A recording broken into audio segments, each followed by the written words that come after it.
You're watching KROM 4's post-debate programming here, and we are live in where the debate just happened. We saw the candidates just standing at the podiums here. They've gone to have conversations with their staff. They're going to be checking in with our Capitol correspondent, Eitan Wallace, in just a moment. But first, I want to bring it over to Nikki Lorenzo and Frank Buckley, who just moderated the debate. Would love to know how you felt it went.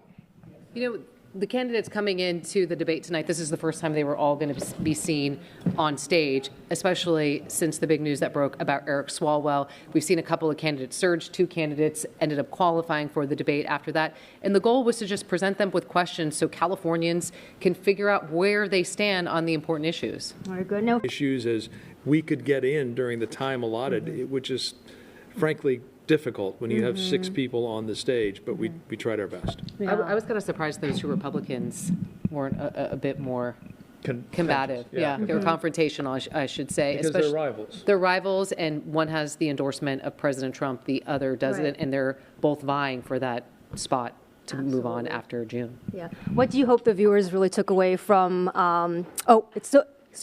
it looks like our Capitol correspondent, Eitan Wallace, has Steve Hilton live and available to speak with us right now, so we'll take it over to Eitan. Make sure that we get a big Republican vote, which is the first step in winning the majority that we need to offer Californians change, especially my plan to make our state Cal-affordable. $3 gas, cut your electric bill in half, your first $100,000 tax-free, a home you can afford to buy. On each of those issues, it will be to the great benefit of Californians that we have a governor who can work with the federal administration to open up energy production, to manage our forests better, to cut the fraud and waste in our government so we can cut taxes. It's going to be very helpful to Californians on a daily basis to have that constructive partnership. And one more question. I know you talked about change, and of course we've seen supermajority rule in California here for decades now. Is there a concern on your part, though, that even should you be elected, that to achieve what you want to achieve will mathematically not be possible with the legislature being how it's made up, with Democrats possibly rejecting your proposals?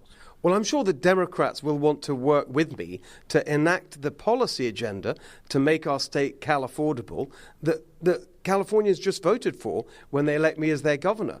After all their lectures, after all these years about how they care about our democracy, I'm sure they wouldn't want to overturn the result of a governor's election. But of course, it's also true that many of the things that we can do to cut gas prices to $3, to reduce taxes, to open up energy production and house building, all these things that we can do actually through the executive branch.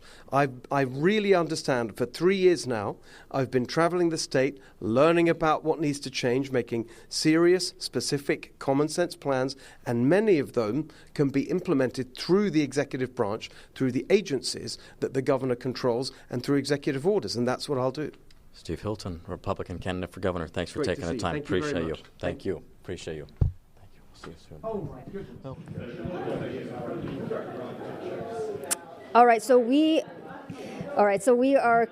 continuing our coverage of everything that's going on post gubernatorial debate here at KROM 4 in San Francisco. I have here with me. Oh, excuse me. My producer's communicating with me at the same time here. I know we have our incredible Democratic strategist here, who we want to bring in just a moment, but we do have Mayor Matt Mahan, who is available to speak with our Capitol correspondent. So let's toss it over to them. It's great to be on the debate stage tonight, to be able to introduce myself to so many Californians for the first time. And I think it was very clear in tonight's debate that the rest of these candidates are either offering a set of MAGA answers that don't fit with our values, or offering more of the same, a government that's just bigger, makes the same old excuses. I'm offering something different, an accountable government that's focused, that is delivering results in people's lives, more affordable housing, better schools, safer neighborhoods, an end to unsheltered homelessness. We've made real progress in San Jose by holding our government accountable for delivering for people, not by raising taxes, by spending our money more effectively. I'm the only candidate in that lane who's offering better government, not bigger government or the destruction of government. I heard Steve Hilton go after you, claiming that homelessness in San Jose has not improved as you said, What's your response? Well, I think he fundamentally misunderstands the nature of homelessness. We've reduced the number of people living outside by nearly 1/3. The last count had us down over 20%. We since have added over 1,000 new units. We are leading the state in reducing homelessness, widely acknowledged to be creating one of the key models for prevention, interim housing, and long-term affordable housing, which is why San Jose has seen bigger reductions than other cities. So I'm proud of the work we've done, and I think my record speaks for itself. And again, the only candidate in this race that has been in an executive role leading a big city to deliver meaningful, measurable results in people's lives. More housing, less crime, less homelessness, cleaner neighborhoods. Those are the kinds of outcomes we desperately need from our government, not MAGA and not more of the same.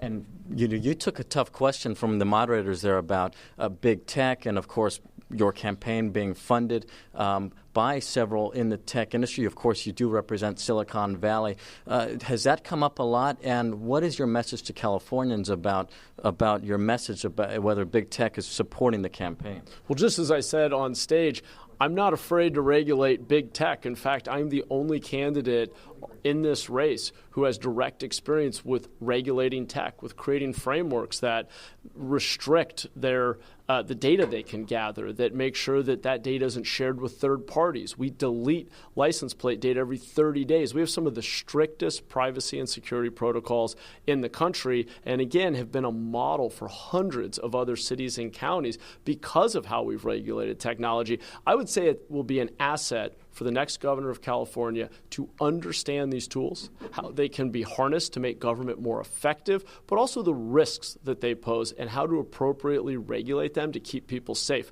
I'm ready to do that job. Matt Mahan, Mayor of San Jose, Democrat for California Governor. We'll see you on the campaign trail. Thanks for having me. Nationally recognized. I was also going to point out that Mr. Becerra's had failures of leadership and experience, like a bunch of undocumented, unaccompanied children who were put into child labor during his administration. And when pushed on it by Congress and by the media, he basically said, it's not my job to take care of these kids when they were in very difficult situations. So being in public service is hard. I know that. Mr. Becerra knows that. But I wanted to point out that it's important that we take responsibility for the things that we fall short on. Some of the criticism of you has been about your personality. Do you feel that's unfair and perhaps a double standard? Well, leadership matters and how you lead matters, but I absolutely wanted to show Californians tonight that I'm tough, that I'm smart, that I'm going to fight for them, that I think about and know what it's like to be a regular Californian. So it's on me to keep campaigning and keep demonstrating that. It's also not lost on me that the last time the Democratic Party had a nominee for governor was 1994 when I was in college, 30 years ago. What do you think about the polling? How closely do you pay attention to that? Does that matter? So obviously I pay some attention to polling, but I would just say anytime you have something huge happen in a race, like the very disturbing, upsetting allegations of sexual assault against Mr. Swalwell, there's always some mixing up. It takes people time. We still have a lot of undecided voters in this race. The debate, the media coverage is helpful. We're up on TV communicating directly with voters now, reminding them of how I stood toe-to-toe against Big Pharma, Big Oil, Big banks, the work that I've done in Congress, and talking about my plans to help Californians, like free childcare and zero tuition at UC and CSUs to get a degree. Is California ready for its first woman governor? I sure as hell hope so. I'm definitely ready for the first female governor. Look, I think the allegations against Mr. Swalwell, what we've seen with Mr. Epstein, I think this is an important time for women to lead. I really do. California holds itself out as a progressive state, a state that lives our values. Equality of opportunity is one of those values, but it's on every candidate, including me, to compete and win this race. This race is crowded by Democrats. That's why Smart Justice actually endorsed me, and none of those other people who were talking. And you also took a tough question about taxes and about whether you would be willing to volunteer more tax. Let me say, I'm the billionaire who wants all billionaires to pay more money, including me. But the idea that somehow we can fix this problem by just one person doing it, that's silly. I am pushing for structural change so that all billionaires pay higher taxes. That's one of the things. We have the richest state in the world. We have the highest poverty rate. We can solve our problems, but we're going to have to make big corporations and billionaires pay their fair share. The idea that somehow, one person should change it. My wife and I have said we're giving the bulk of our money away while we're alive. We're doing that partially by pushing for structural change so that, in fact, all billionaires pay more. Final question for you about President Trump. You mentioned that he had mentioned you last week in a social media post. Let me ask you, though, is there a concern on your part that some of the more perhaps independents or moderates who see you are concerned that your campaign is too much against Donald Trump and too little about the issues? Listen, in 2017 and 2018, I collected 8 million signatures to impeach Donald Trump because I've been in enough boardrooms to know a crook when I see one. And I knew he was a crook who broke the law every day. I knew he was going to break the laws of the United States and try and do what he's doing, which is to destroy democracy. And so if there are people out there who want what Donald Trump stands for, which is ending democracy, which is taking our tax dollars to start wars halfway around the world for no purpose that I can see other than to raise our gas prices, who is then calling for an additional $1.5 trillion of tax money. And he said, the federal government can't pay for Medicare, Medi-Cal, or child care anymore because now we're fighting wars. If there are people who think that's smart, if they think that ICE coming here and racially profiling and attacking people violently in the street is smart, if they think any of that is smart, then good for them. I'm someone who believes that ICE is a criminal organization. The head of ICE also posted negatively on me. I am proud to say, as governor, I will protect the people of California from Donald Trump. I will not work with Donald Trump unless he comes to us. The only thing he can respect is strength, and that's what we're going to show him. Tom Steyer, Democrat candidate for governor. Thanks for taking the time. We'll see you on the campaign trail. We have. I'm having to walk back so you won't have to crouch. I know it's so difficult. You're not taking money from corporations. Can you speak about how that hampers you in this race, especially when competing against a billionaire and people getting corporate money? I have never taken corporate contributions, not in any race I've ever been in, and not in this race. And I'm the only candidate who can say that. Even billionaire Tom Steyer decided to cash a check from a bank. I don't take corporate contributions because I don't want there to be any confusion from Californians about who I'm going to fight for. Businesses are important. They create jobs. They add to our tax base. We want businesses to thrive and succeed here. And I appreciate the chance when I get to meet with business people or tour their factories, hear about their plans for expansion. But our democracy is not and should not be for sale. I don't think it hampers me at all. I was one of the best fundraisers in the House of Representatives, and I did it with grassroots fundraising. If you say you're going to be the governor for Californians, not for corporations, that can't be hollow talk. You have to show it with how you run and fund your campaign. It sets me apart from every other candidate in this race. This out of the blue. This is a lawful investigation into a major ballot discrepancy, and it's being prevented from happening by the Attorney General. Would you like to see that investigation move forward? I would, and from my very first press conference, I want it to move forward so we can either say there is no fraud, the ballots are exactly the number of votes cast, it matches perfectly, there is no fraud, or we'll say, hey, something's amiss, and now we have to find out why. I got to ask you about something that you were asked about, whether you would support your party nominee in this race. You said, well, you would not support your opponent. I want to give you the benefit of the doubt here because that's not the whole context. You said the whole context was that, well, you believe both will make it, that you and Mr. Hilton will make it. You're absolutely confident about that? And let's say that doesn't happen, then what? I can't say I'm 100% confident, but if it is Steve and not me, of course I will support him because California is going to be destroyed if a Republican does not win this election. So whether it's me or Steve, it has to happen. You saw on that stage tonight, we are on the edge, and we are either going to stay on the edge or we are going to fall off if any of those other people are elected into this next position, because it is going to be nothing but the same status quo politics, and California is going to get worse, and Californians are the ones suffering from the bubble that they live in, the biased confirmation that every single one of them surround themselves with, and Californians are suffering from it. And one final question for you. I know you're at the Capitol a lot. I'm there every day. Of course, you know the math here, though. It's a 2/3 supermajority Democratic legislature. And I asked this question to Mr. Hilton as well. Even if you are elected as a Republican governor, are you confident that you can achieve what you say you're going to achieve? And is there any concern that the math in the legislature, the Democrats, might block your proposals? No, I don't, because California is going to elect me to go there and straighten out California. So if those people want to be elected again, they better figure out how they're going to work with me to make California better, because that's our only goal. Not your special interests, not the benefits you're getting from the third parties, from the lobbyists and everything else. You better start working for California, then we'll get along great, and we will make sure that we're making California better. Riverside County Sheriff, Republican Chad Bianco, thanks for taking the time. We'll see you on the campaign trail. Thank you. Appreciate you. I ran restaurants. It's just so difficult. And everyone can see now, after 16 years of Democrats running everything in our state, it's just time for a bit of balance. It's not healthy to have one party rule for so long. And the plans that I'm laying out, they're not partisan. They're just common sense. $3 gas, cut your electric bill in half, your first $100,000 tax-free, a home you can afford to buy. I call it my plan to make our state Cal-affordable. I just think that's something that's going to bring Californians together, because we all want to see that change. Regardless of party. With the legislature, the Democratic majority there?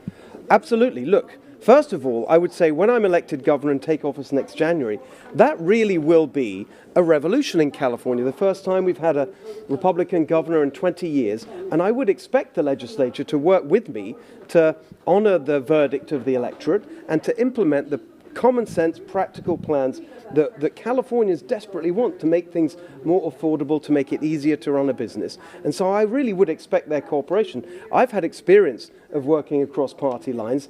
Back in the day before I moved here with my wife and my 2 sons in 2012, I served for a time as senior advisor to the Prime Minister in the UK government. It was a coalition government. I shared an office with my opposite number from another party. We worked together every day to try and make positive change happen, and that would be the spirit that I would take to the legislature. We don't have a parliamentary system here. That's right, but you'll have a Republican governor and most likely a Democrat-controlled legislature. So we're going to have to work together.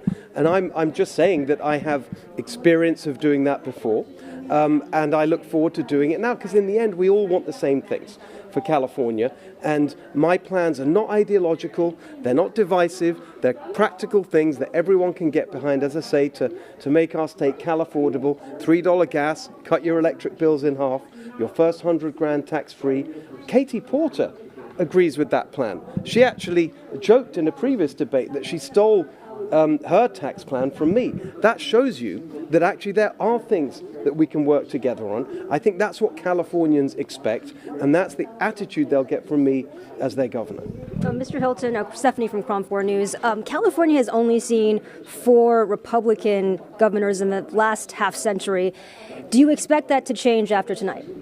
Very much so, because I think what really came across, to everyone watching tonight was that you've got a choice. You don't have to put up with this. It doesn't have to be like this. The choice can't just be to put up with these sky-high costs and the hassle of running a business and doing anything in California, just to put up with it or to leave the state. There actually now is a positive, practical, common-sense alternative. Yes, I'm running as a Republican candidate, but honestly, this is a platform and a set of ideas that everybody can get behind regardless of party. And I will be the governor for all Californians to bring our state together and really put us back on track to restore the California dream, so that our kids and young people in our state don't feel that they have to move to another state to have that dream of owning their own home or starting their own business. I want California to be the best place to do that. How helpful was President Trump's endorsement of your campaign for you? Well, as I said in the debate stage, one of the proudest days of my life was the day that I became an American citizen. And as a naturalized citizen, a new American, it's obviously a great honor to be endorsed by the President of the United States. I think that it's going to mean that when I'm governor, we'll have a cooperative relationship with the administration in Washington. And by the way, I would have that approach if it was a Democrat administration, because my job as governor is to get the best possible results for Californians. In this case, it means that we'll have an immediately strong, positive relationship to get things done. For example, finding the fraud in our government so that we can cut spending and cut taxes, working to manage our forests better so we reduce wildfire risks. All these things were actually a constructive partnership with the federal administration will benefit all Californians. How can you condemn Swalwell yet accept President Trump's endorsement, seeing as they both have rampant sexual misconduct allegations? Well, I think that those things were settled by the American people many years ago. These all go back a long way with respect to one of the people you mentioned, whereas these other allegations are very recent, and I think they're completely different in the sense that you haven't had elections where Americans have been able to issue their verdict on that situation. Okay. Thank you very much. Thank you. Good to see you all. Thank you very much. Thank you. Thank you.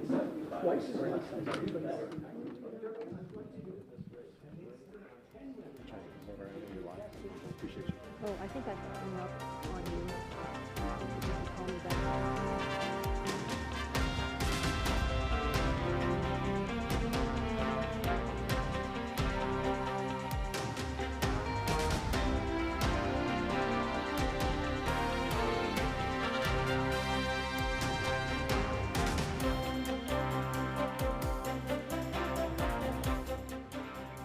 Anybody but me. But Californians should know the person in this race who has only one interest, which is the interest of working Californians, the ability of them to live the California dream and to be able to afford the California. The only person on the stage who's doing that is me.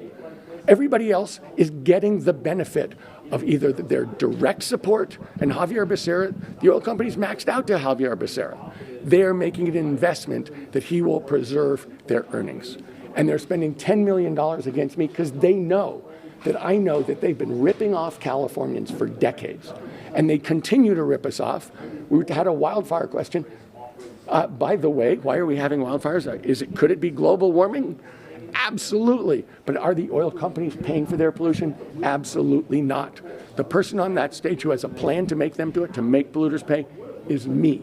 And they know it, and they're scared, and they think I'm serious. That's what's going on in this race. It's change versus status quo, and I'm the only person on that stage who's pushing for change. Mr. Steyer, the state has structural deficits, budget deficits forecasted for the next few years. How do you feel about inheriting that, possibly? Do you think that the legislature and Governor Newsom have a spending problem? Well, let me say this.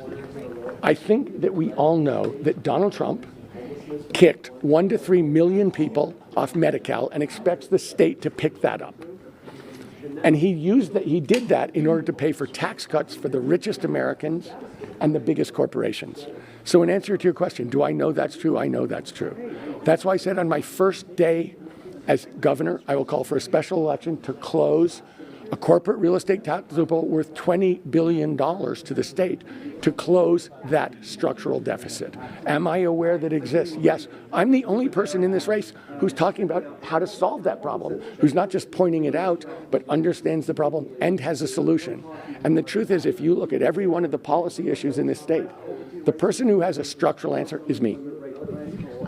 Stephanie Lim from Cron 4 News. Thanks so much. Fair amount of agreement. I would say I strongly disagree with Mr. Bianco, who characterized every person experiencing homelessness as somebody with either addiction or mental health. That is simply not true. There are people who are fleeing their house because of domestic violence. There are people who are foster kids aging out of foster care who wind up on our streets. So I didn't think that was fair to paint people experiencing homelessness with such a broad brush. Thank you. Few more questions. Now, the question on, of course, with Eric Swalwell, I mean, that's what a lot of people have been focusing on. But I remember you and I have spoken about a matter of the videos that came out. The fact that keeps coming up, is that frustrating to you, number one? And number two, what's your message to Californians just about who you are and what you want them to know about how you would lead and treat your staff? Yeah. I mean, I'm always happy to answer questions. I think that's mark of a leader, and I'm always going to take responsibility when I fall short, and I did that on day one. But look, anybody who's trying to draw an analogy between Eric Swalwell's sexual assault on multiple women and somebody who got short with a staffer 4 years ago and apologized promptly, I don't think that's a fair comparison. I think that reflects some of the same misogyny and sexism that allowed Eric Swalwell to abuse those women in the first place. And I think this is a time for women to speak up and women to lead. And finally on... are having high expectations for all of our children to learn and ensuring teacher quality.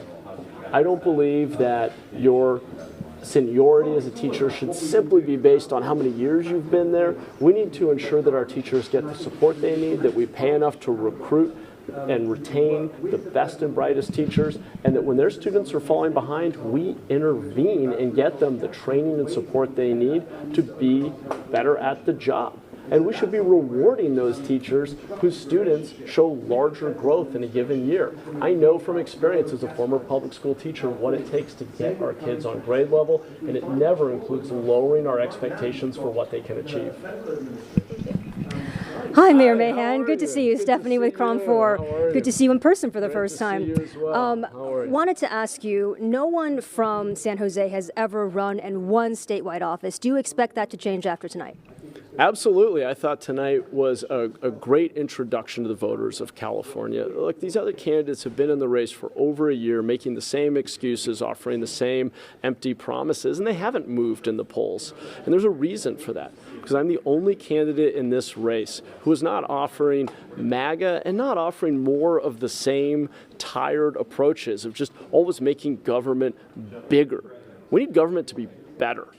As the mayor of the third largest city in the state of California, I've held City Hall accountable for delivering results in people's lives.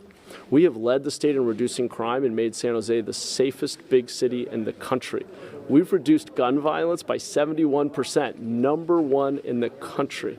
We're the only big city in the country to solve 100% of homicides. We've reduced homelessness by 1/3 and created a model for prevention and interim housing that the rest of the state is looking to. And now we have thousands of new homes under construction because I took on the establishment within my own party, sped up permitting, reduced one-time fees to get housing built for middle-class and working families. That's the kind of leadership we need. Proven executive leadership that's willing to challenge the status quo, to hold government accountable for delivering better results in people's lives. Better government, not always bigger government.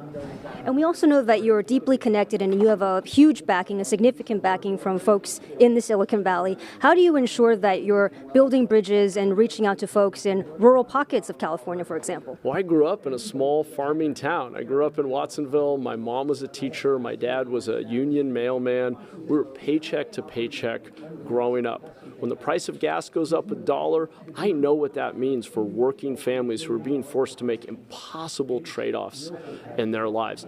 That's who I'm fighting for. That's who I fought for as mayor of San Jose. So I've fought to reduce barriers to building housing, make neighborhoods safer. When children were falling behind in our schools, we funded high-dosage tutoring to intervene and help them get on grade level. And look, I'm the only candidate in this race who has experience regulating big tech. We created the rules of the road for how to actually buy and use technology in government. We've harnessed it to speed up buses, expand language access, identify potholes faster. So these tools are powerful. But because they're powerful, I know that they can also do great harm. That's why I would require parental consent for social media for any young person 16 years or younger. It's why I would ban cell phones in all of our public high schools. It's why we have the strictest security and privacy controls in San Jose. We delete data every 30 days if we're not actively using it because we don't want to build long-term profiles on people. Being the mayor of the largest city in Silicon Valley comes with a special responsibility to lead the way in showing how technology can be used to make people's lives better and to regulate it and shape it and control it so that it doesn't harm people. I take both of those responsibilities very seriously. All right, Mayor Mahan, thank you so much. Appreciate it. Thank you.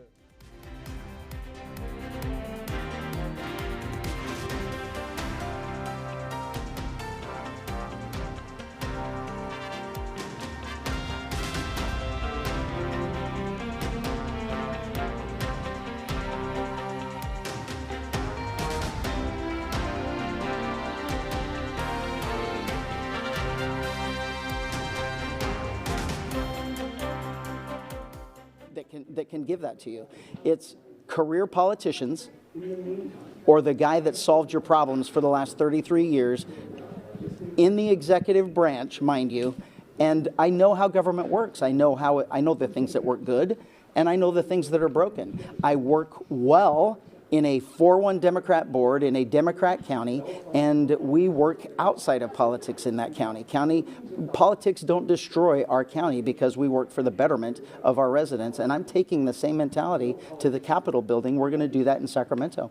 How do you feel about being able to represent a largely Democratic state, but also, you're obviously in the Republican Party, and do you feel you could bridge that gap between a state that's largely antithetical to the Trump administration, for example? I know I can, because this isn't about President Trump. People are dying for honesty. And I have to tell you, sometimes the media is at fault because you just keep repeating the lies that are coming from the progressive left in this state. And if you would stop repeating their lies and question them on their lies fall apart immediately.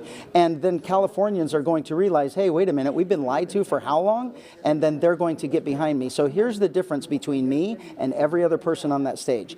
I'm not doing this for the Republican Party, the Democrat Party, or the Independent Party. I am doing it for Californians. I am going to be the governor for all of Californians to make our lives better. Sheriff Bianco, Stephanie Lynn from Cron 4, thanks for being here. President Trump chose to endorse the other candidate. Any thoughts about that? No, I've said it many, many times. I didn't say, let me run for California governor so I can get the president's endorsement. It means nothing to me. It would have been nice to say the president endorsed me. I got Steve saying it tonight that it was impressive for him. It would have been, but that's not why I'm doing this. I want Californians' endorsement. I want every voter in California to want a better life in California, cheaper gas, no income taxes, $2 gas, schools that actually educate their kids, houses that we can actually afford, that builders can afford to build. I will make California the most business-friendly state in the country. We will have no state income tax. We will have the best education, the best educated kids in our country. We will end this ridiculous government-controlled water issue that we have. We will have 100% of the water for all of the farming and for all of the residential area that we need. California is the greatest state in the country, and we are once again going to allow Californians to let it be the greatest state in the country because it is only being prevented now by California state government. Mm-hmm. Now, people largely know that you have an extensive background in law enforcement, of course, but when it comes to statewide governing, maybe not so much. Could you speak to people's concerns about that? Tell me what any of those people on stage have. They are career politicians that have destroyed the environment that we live in. I am at the highest level of the executive branch of one of the biggest counties in our state. I run the 4th largest sheriff's office in the entire country, a $1.3 billion budget per year in the black. I know how government's supposed to work. I know how government fails. I have to deal with a failed government all the time as we try and make improvements, as we try and get through bureaucratic red tape. I've been fighting for 8 years against a Sacramento that does not want Californians safe. If we want to fix our unbelievable crime problem in California, our unbelievable corruption problem in California, we better send somebody there that actually wants to fix that. And I mean, don't want to sound corny, but who better than the guy with the gun, the badge, and the handcuffs? Because people have to be held accountable for what they have done to this state. And we will hold them accountable, and we will make sure that it never happens again. Sheriff Bianco, thank you so much. You're welcome.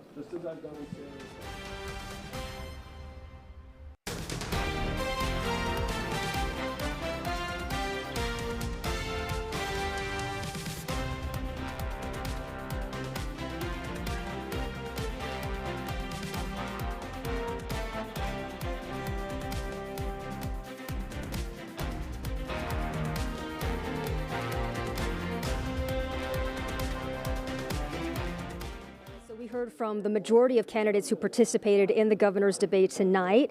And let's check in now with our Democratic strategist, Scott. Good to see you. Nice to see you. What a night it's been. It's been a whirlwind. So in terms of highlights, key takeaways, what were some of your first impressions? I thought everyone was remarkably consistent with the lane that they intended to end up in. So you had 2 Republicans who just kept hitting Democrat failure, Democrat failure, Democrat failure, and they were consistent the entire time. I think you had Tom Steyer trying to remind everybody that he's the front runner. And I think you had Katie Porter who really kind of got the message that it's now or never, and this is a time to start throwing some haymakers of her own and maybe landing one or two. I think Becerra sort of established again he's kind of a reasonable, even-tempered guy. I'm sure there have been times where people want him to be a little quicker to throw a jab, but I thought it was remarkably even-tempered and. I don't know that anybody really jumped out ahead on it. I don't know that this is going to be a huge poll mover, but it was interesting to see them all up there mixing it up for the first time. Yeah, and we talk a lot about viral moments, right? A number of people who made it to the debate stage here, for example, like Katie Porter, knew how to create those viral moments for herself. For the whiteboard, for example, during those congressional hearings, to give herself more of that national platform and draw that and build that brand recognition for herself. Did you see any of those viral moments happening here on the stage tonight? I think the biggest thing that'll come out of it, I think there are two that stick out for me. One is the grading phase when the candidates that was fascinating. Cast a grade Governor Newsom on homelessness, and I think it was sort of interesting thinking about what was in the back of everybody's mind. They have a very popular, important sitting governor that they don't really stand to benefit from, whacking like a piñata. And the Republicans jumped on that the minute they could, saying, B, you've got to be kidding me. Which was Katie Porter's grade. Which was Katie Porter's grade. And I think the lowest Governor Newsom got in his report card there was Tom Steyer at B-, so it's not too bad. I think Mahan said D for execution, D for execution, but A for intent or something. I don't know where those are on my old report cards. But the other was, I think what will be a viral moment, particularly if he advances, is Chad Bianco declaring he's sort of ended racism and everyone's sick of it and we're not talking about it anymore. So that was a bold statement. Yeah. One of several we heard from him tonight. Yeah. Now, in terms of, let's talk a little bit about his candidacy for a moment, because he's an interesting candidate, Riverside County Sheriff. He has a very strong law and order stance. Do you think that he's going to be able to be relatable to a very blue California state? No, because I think we've all been pulled over by Chad Bianco once. Everybody's sort of had that experience of, he's kind of straight out of central casting.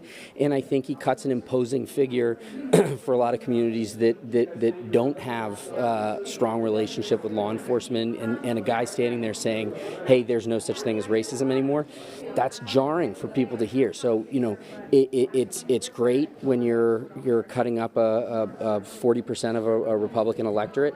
When you have to take that beyond your partisan corner and actually get into the independents and maybe potentially pull over some middle of the road Democrats, that's kind of disqualifying.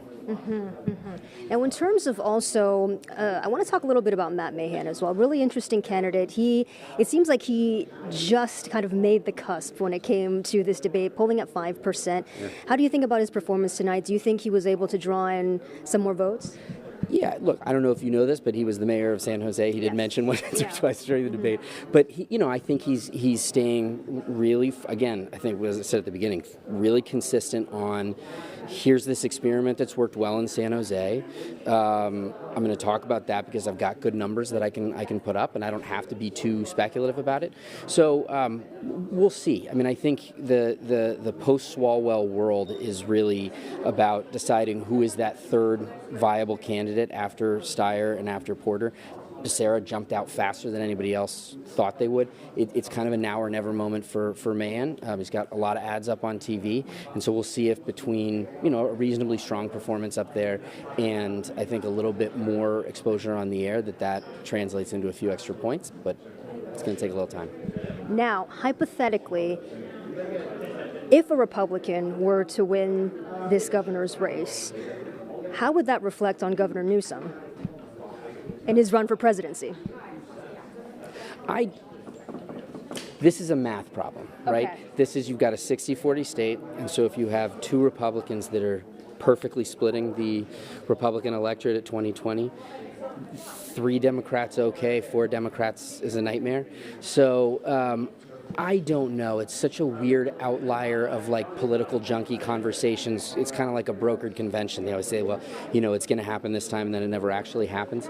So I think it would be a bigger sort of wake-up moment for Democrats and sort of our electoral systems in general about whether or not the systems work the way that we thought they would. But I don't know that it reflects on Newsom, other than to just show that we had I think the way it does reflect on Newsom is we've had about 16 years now of larger-than-life figures in the Democratic Party sitting at the top of power in California, from Jerry Brown to Gavin Newsom. Yeah. And I think it's been really hard for anybody else to sort of establish themselves with these two giants kind of blocking out the sun. I think it's also interesting that really some of the big Democratic political powerhouses like Padilla, like Newsom, like Pelosi have not shown their endorsement for any of these candidates yet. Well, my understanding is that I think prior to the Swalwell implosion, that was getting close. And I think as the whispers were growing, everyone backed away from it a little bit. We'll see. There are maybe 5 Democrats in the sort of ecosystem who could really move the needle, where an endorsement from one of them would be meaningful. It's probably Barack Obama, Gavin Newsom, maybe Jerry Brown, maybe a Kamala Harris, and Adam Schiff, Padilla, but that's about it. So I think the hard thing for all of them is there's not a lot of upside in getting involved in what has been a really kind of tough slog for the last 12 months. Now, I know we were just talking about Katie Porter. I do want to play some sound for our viewers right now with her responding to a question about the viral videos that she was featured quite prominently, unfortunately, for her campaign. Let's play that. Ms. Porter, you've acknowledged that your interactions with an aide and with a reporter captured on videos which went viral were, in your words, a bad look, and that you could have done better. What have you done to address those concerns? And as a person who frequently speaks about being a parent on the campaign trail, what would you tell your own kids if they ever faced a boss like that? You have 60 seconds. I apologized that day to that staffer 4 years ago, and I took responsibility then, and I have taken responsibility since, acknowledging that it was not the right way to treat someone. And that is a big contrast to what we have seen other candidates do when they have been called out for misconduct. I'm proud that that staffer in that video and I continued to work together for 4 years following that incident, and it speaks to how I addressed it. I work hard with my team to deliver for Californians, things like free COVID testing in the first weeks of the pandemic, things like cracking down on pharmaceutical price gouging, calling out a bank CEO for the fact that their employees couldn't pay for housing. All of my accomplishments have come from my team, and I would say that if somebody is treating you rudely, you should speak up. And that's what I would want my children to do, and that's what I did when I was being pushed again and again and again. And of course, that sound again coming from former Congresswoman Katie Porter. How do you think she handled that response? I think she answered it as well as she could have answered it, which is probably not well enough. Like I don't know how much more she could have said, but this is going to continue to be the thing that hangs over her campaign. And I think, I heard a couple of the follow-up questions she got in the gaggle about a double standard, and I think you have to acknowledge that there is one, because there are all kinds of sort of revered business and political leaders who have sort of legendary tempers, and for some reason it has been applied to her in a way that is way more damaging to her persona. But the fact remains, I think it is the single biggest cloud that hangs over her campaign. Okay, something voters will be considering as we get closer to June. We do have some sound here from Javier Becerra that we'd like to play here for our viewers as well. Mr. Becerra, you were chair of the Democratic caucus when Eric Swalwell was elected to Congress. You said in a recent interview that, quote, many of us heard the rumors. What rumors did you hear, and should you have pursued the rumors as a member of Democratic leadership? You have 60 seconds. Thanks, Nikki. Yeah, you hear rumors all the time about all sorts of things. Rumors are not facts, and the caucus, the Democratic caucus, is not a place that adjudicates those things. It's law enforcement that does. If someone had come forward, we could then have investigations. I say that as the former Attorney General for the state of California. When I was Attorney General, we did go after sex trafficking. We did go after those who abuse of young women and take advantage of them. We did prosecute people. There There was an individual who was a religious leader who was taking advantage of young women.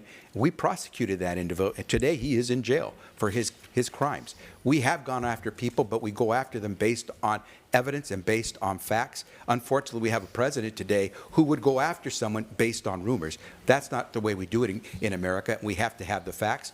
Rumors are one thing, but getting the facts really gets you to move. And let me just applaud those courageous survivors who stood up and told America what the truth was. And today, Eric Swalwell was facing accountability. So how do you feel about how Becerra handled that question when it comes to him potentially hearing these rumors about what Eric Swalwell is accused of doing? I think it was sort of appropriate to step back and say this is a law enforcement matter. But at the same time, there are 435 members of Congress that are going to continue to get that question. I think they only overlap maybe 2 terms in D.C. before he was back here. But I think his behavior is going to dog a lot of people. So I don't know that that's going to be something that sticks to him, and whether it was his responsibility to out another congressman or to launch an investigation into it. But these moments, everybody seems to have their reckoning at once. So I thought it was an okay answer, but it won't be something that ends up sticking terribly hard to him. Now, notably, Becerra was the only candidate who did not come down to the spin room to speak with media after the debate. Why do you think that might potentially be? Late flight? No, I do think, given the trajectory, I think part of Javier Becerra's strategy, because he is a very even-tempered, reasonable guy, and I think I was having a conversation earlier. When you're standing next to 2 Republicans that are just throwing constant haymakers, that presents a little bit of a dichotomy.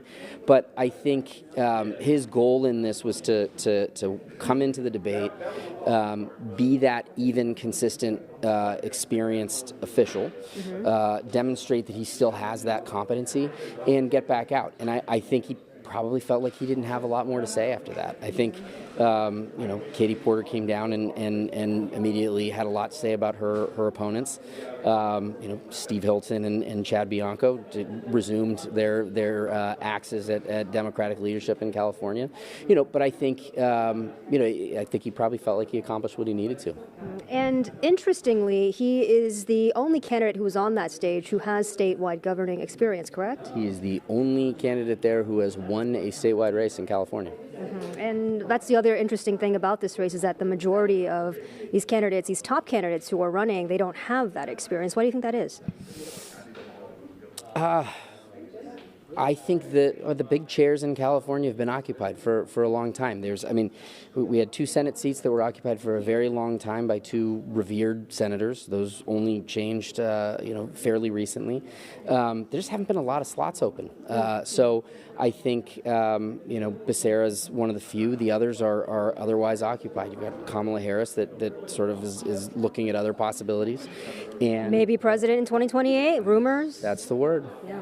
All right, so bringing it back to Matt Mahan, we know that he has pretty deep Silicon Valley ties. A lot of his donors are from the Silicon Valley. We have some sound we're going to play about his relationship to big tech. Let's listen to that. Mr. Mahan, we will start this round with you. Artificial intelligence is replacing jobs in every industry. Your campaign is supported in part by billionaire tech executives. How can voters concerned about AI trust you to work for them and not the tech industry? You have 60 seconds. Thanks, Nikki. I'm the only candidate on this stage who has direct experience with deploying AI in government and regulating it. We created the playbook in San Jose that hundreds of other cities and counties use to put restrictions on how technology is used.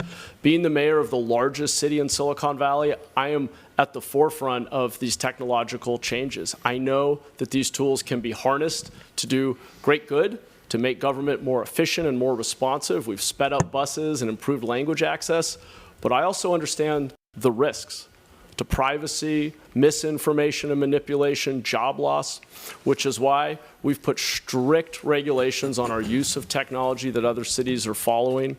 We've created the first AI upskilling curriculum for our workforce so that they aren't displaced by technology, but they can use it to enhance their work. I am not afraid to regulate big tech or any other industry, and as governor, I'll make sure we protect the people of California. Really big tech. All right, your thoughts to that?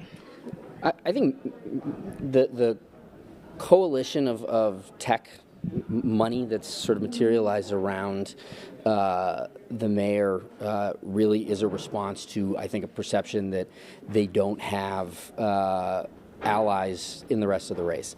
So, I think Matt Mahan's best sort of tack on that is really saying, look, there's nuance here. Two things can be true at the same time.